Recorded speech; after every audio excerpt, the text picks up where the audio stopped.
बढ़ेंगे और अब बात करेंगे विजयपुर सीट की, जहां पर उपचुनाव को लेकर आमने सामने बीजेपी के तमाम दिग्गज नेता बीजेपी और कांग्रेस के सामने नजर आ रहे हैं। सीएम मोहन यादव और सचिन पायलट आज यहां प्रचार करते नजर आएंगे। आपको बता दें कि गसवानी और कराहल में रोड शो करेंगे सीएम मोहन, और कराहल के गौरस में सचिन पायलट की एक जनसभा है। रामनिवास रावत, मुकेश मल्होत्रा के बीच यहां पर सीधी टक्कर होनी है। और ऐसे में आपको यह बता दें कि चुनाव से ठीक पहले बीजेपी और कांग्रेस दोनों ही दलों के काफी बड़े चेहरे, काफी दिग्गज नेता एक साथ यहां पर चुनावी प्रचार करने के लिए पहुंच रहे हैं। यह अलग बात है कि दोनों की जनसभाएं अलग अलग क्षेत्रों में होंगी, लेकिन कहीं ना कहीं आप देखिए दोनों ही दल काफी ज्यादा एक्टिव, क्योंकि 13 नवंबर अब नजदीक आ रही है, जिस दिन उपचुनाव के लिए वोटिंग होनी है। तो विजयपुर सीट पर रामनिवास रावत के सामने मुकेश मल्होत्रा कांग्रेस की ओर से, विजयपुर के रण में दिग्गजों का जमावड़ा देखने को मिलेगा। इधर कांग्रेस नेता सचिन पायलट का बयान सामने आया है। सचिन पायलट ने कहा कि देश की जनता ने जवाब दिया है। बीजेपी ने बैसाखियों को लेकर सरकार का निर्माण किया। केंद्र सरकार आज बैकफुट पे है और सरकार ने अपना कोई वादा पूरा नहीं किया। पायलट ने कहा कि अमीरी गरीबी की खाई बढ़ती जा रही है। चिन्हित लोगों को फायदा पहुंचाने के लिए पॉलिसीज बन रही हैं। महाराष्ट्र, झारखंड में इंडी गठबंधन की ही सरकार बनेगी।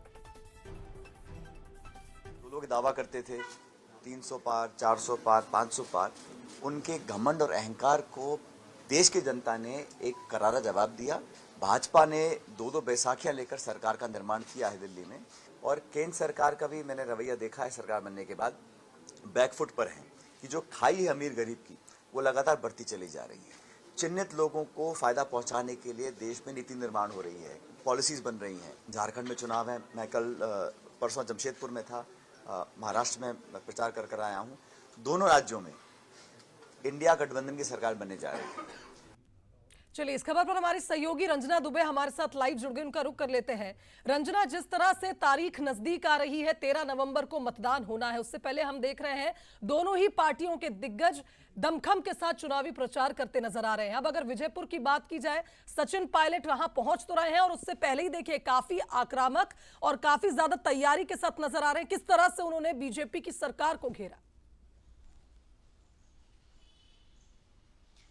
जी शुभांगी, बिल्कुल सही कहा आपने, क्योंकि बुधनी और विजयपुर में उपचुनाव का जो रन है उसमें दिग्गज अब पूरी तरह से ताकत झोंकते हुए नजर आ रहे हैं। और कांग्रेस पार्टी के लिए विजयपुर सीट साख का सवाल बनी हुई है शुभांगी, क्योंकि विजयपुर में अगर देखा जाए तो कांग्रेस का जो प्रत्याशी है वो ही लगातार जीतते आ रहे थे, लेकिन अब जिस तरीके से वहां पर बहुत ज्यादा जो रन है वो रोमांचक होता जा रहा है, ऐसे में कांग्रेस के जो दिग्गज नेता है अब विजयपुर और बुद्धनी दोनों ही सीटों पर पूरी ताकत लगाते हुए नजर आ रहे हैं, सिर्फ इस बात को लेकर कि कम से कम जो विजयपुर सीट है वहां पर जीत हासिल कर सके।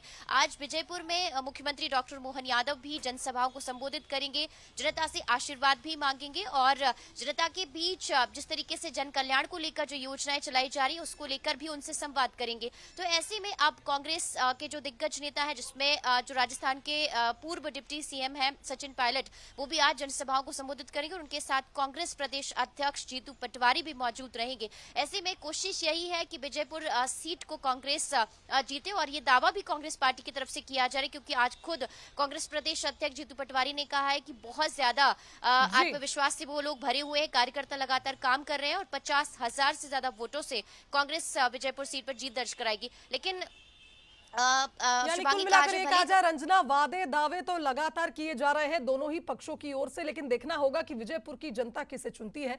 बहरहाल बहुत शुक्रिया आपका तमाम बातचीत के लिए। आगे बढ़